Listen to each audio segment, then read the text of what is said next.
Les amis, comme d'habitude, le Mali, le Niger et le Burkina Faso ont tous les trois pris une décision importante, une décision historique pour leur pays.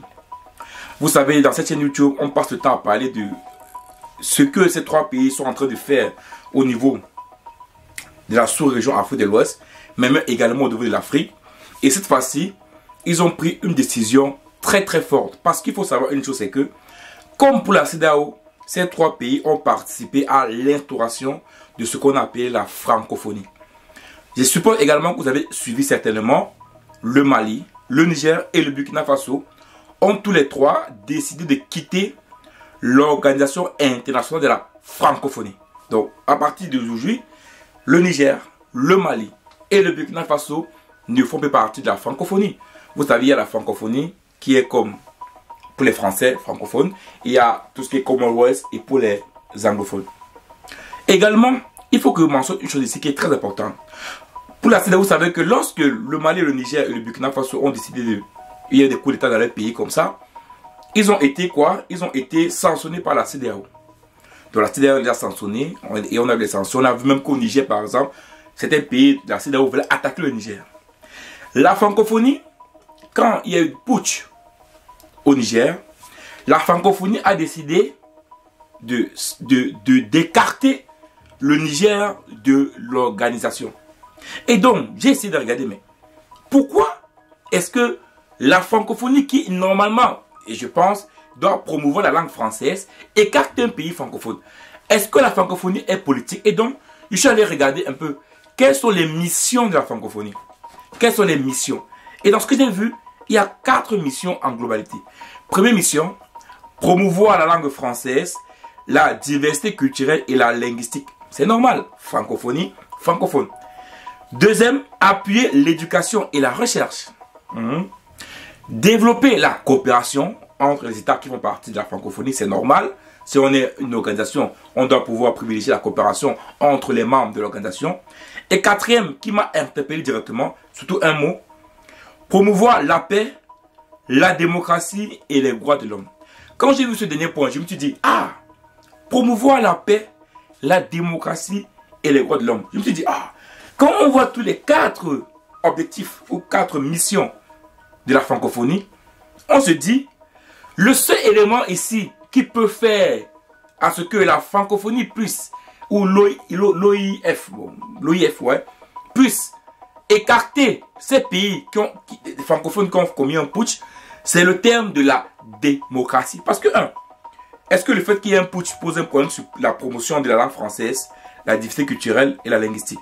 Est-ce que ça pose un problème sur la coopération entre pays? Chaque pays doit se gérer soi-même, chaque pays est souverain. Est-ce que ça pose un problème sur l'éducation et la recherche?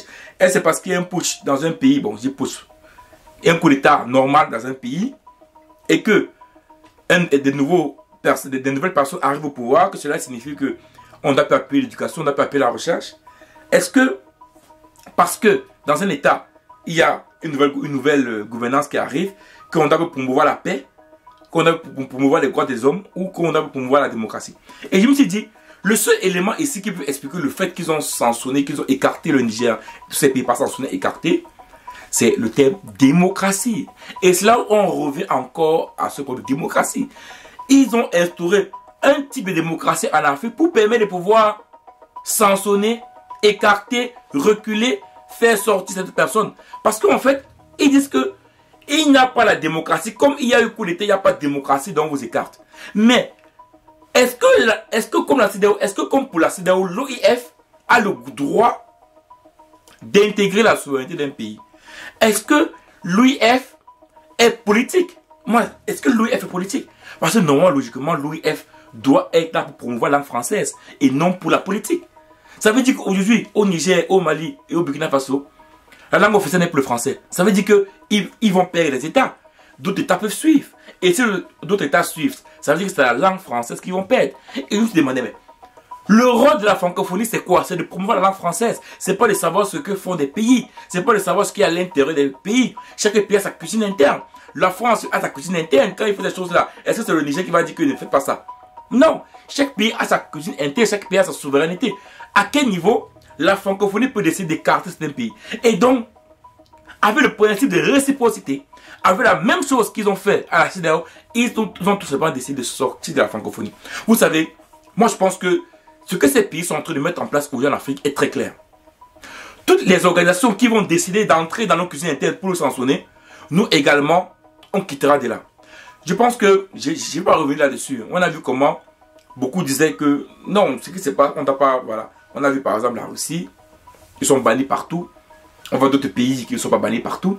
On le voit, parce que soi-disant, eux, ils font les règles à leur manière. Eux, ils font les règles, ils imposent les autres. Les organisations qui doivent être des organisations politiques, comme la FIFA par exemple, deviennent politiques. On vous dit non, c'est pas politique, mais c'est devenu politique. On voit des organisations comme le Comité international olympique, qui ne doit pas être politique, mais qui finit par être politique. Donc, finalement, on se rend compte qu'en fait, tout est politique. Tout est politique. Toute organisation ici est politique. Toute organisation qui sont des régions où il y a des États qui rentrent à l'intérieur des pays, tout le reste, ça devient politique. Alors que la francophonie a pour rôle de promouvoir la langue française. C'est ça la francophonie. C'est la langue française. C'est pour ça d'ailleurs qu'on appelle francophonie. Même s'il y a certains États hors francophonie qui peuvent entrer dans la francophonie, mais d'abord la francophonie, c'est d'abord le français. Donc aussi clairement, comme ils avaient été écartés par l'OIF, ils ont tout simplement décidé de sortir l'OIF. Ils ont fait pareil comme la CEDEAO. La CEDEAO nous a sanctionnés et donc on quitte la CEDEAO. Ça c'est la repli aujourd'hui des pays de l'AES et il faut les saluer. Vous savez, la dignité, la fierté d'un homme, c'est important. Aujourd'hui, ces pays-là sont en train de faire tout pour être dignes. Si Air France décide d'annuler ses vols, ou bien décide de sanctionner le Mali en refusant aux Maliens qui veulent venir en France de prendre Air France, parce qu'il y a les sanctions françaises, nous également, on prend également des résolutions et on interdit Air France d'atterrir au Mali. Ce système de réciprocité, il ne faut pas se mentir, oui, ils ont dit, ils en souffrent de cela, ils vont souffrir de cela, mais c'est par cette voie qu'ils vont être respectés. Aujourd'hui, la francophonie paie 3 États, c'est pas n'importe quoi. Vous savez, aujourd'hui, on est en train de voir comment la sortie du Burkina, du Mali et du Niger est en train de détruire l'intérieur. Peut-être vous ne remarquez pas ça. Constatez que leur sortie est en train de faire quoi? C'est en train de détruire. Ça veut dire aujourd'hui, on voit en bas de son côté, on voit Fort de son côté, on voit Mahama de son côté. On est en train de comprendre que ces 3 pays, qu'on peut dire, ah, il y a 15 pays, 3 qui sortent, il y a encore quoi, 12 qui sont là, ça va aller. On est en train de voir comment c'est en train de détruire au fur et à mesure la CEDEAO. Et donc, la sortie de ces 3 pays de la francophonie peut être un début de destruction de la francophonie. Ça peut être un début de destruction de la francophonie. Certains États africains peuvent se dire, mais nous aussi également, qu'est-ce qu'on fout là-bas? On sort de là. Donc ça veut dire que toutes les décisions qui sont par des organisations qui ne doivent être politiques, mais qui prennent des décisions politiques, ils auront le revers de la médaille parce que ces pays qui sont affectés à ces organisations-là qui n'ont pas pour but. Parce que quand je suis mon pays, je suis indépendant, je suis souverain. Quand j'intègre une organisation, quand j'intègre une communauté, c'est parce que je veux qu'on travaille en collaboration. Je n'ai pas besoin d'intégrer une communauté avec des gens qui vont rentrer chez moi. C'est comme si vous me demandez, j'ai mon foyer, j'ai ma maison, voilà, mes enfants, ma famille et tout le reste. J'intègre une réunion et après, j'ai des problèmes au sein de la... J'ai des problèmes chez moi avec ma famille et les membres de la réunion décident de pouvoir me sanctionner parce que j'ai des problèmes dans ma maison et ma famille. En quoi ça les gêne? En quoi est le problème?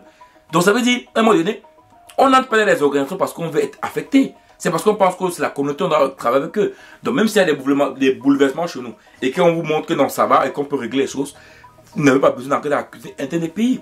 Et donc, le Mali, le Niger et le Burkina Faso ont tout simplement décidé de quitter la francophonie. Encore une belle décision. Encore une belle décision. Et imaginez-vous, ça peut être un début de déclin de la francophonie, comme la CEDEAO. Donc, il ne faut pas négliger ça. Et je pense que cette manière de fonctionner de ces 3 pays est très claire. Aujourd'hui, on n'est plus en train de rigoler tous ces pays, voilà, qui disent qu'ils sont forts. Non, on est 3. On n'est pas fort, on est 3 pays, comme 2 pays, 3 pays pauvres. Voilà, 3 pays pauvres. Oui, mais ils sont quand même ensemble, ils sont unis. Et ils savent que ils vont se... Vous savez qu'on est 3, on sait que c'est dur, mais on peut compter sur l'autre, on peut se battre ensemble pour vivre. Et ils savent ça. C'est ça d'ailleurs que la CEDEAO, la francophonie s'en foutent, parce qu'ils savent qu'ils sont 3. Ils vont mettre tout en place pour s'en sortir et c'est à saluer et c'est à féliciter. Et donc, l'AES quitte la francophonie, les 3 pays quittent la francophonie, parce que la francophonie, au départ, les a écartés, ils ont laissé les partis.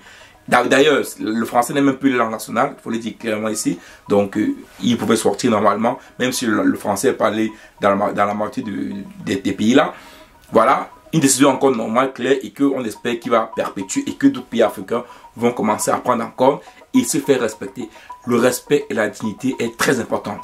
Et l'AES est en train de le prouver. Ciao.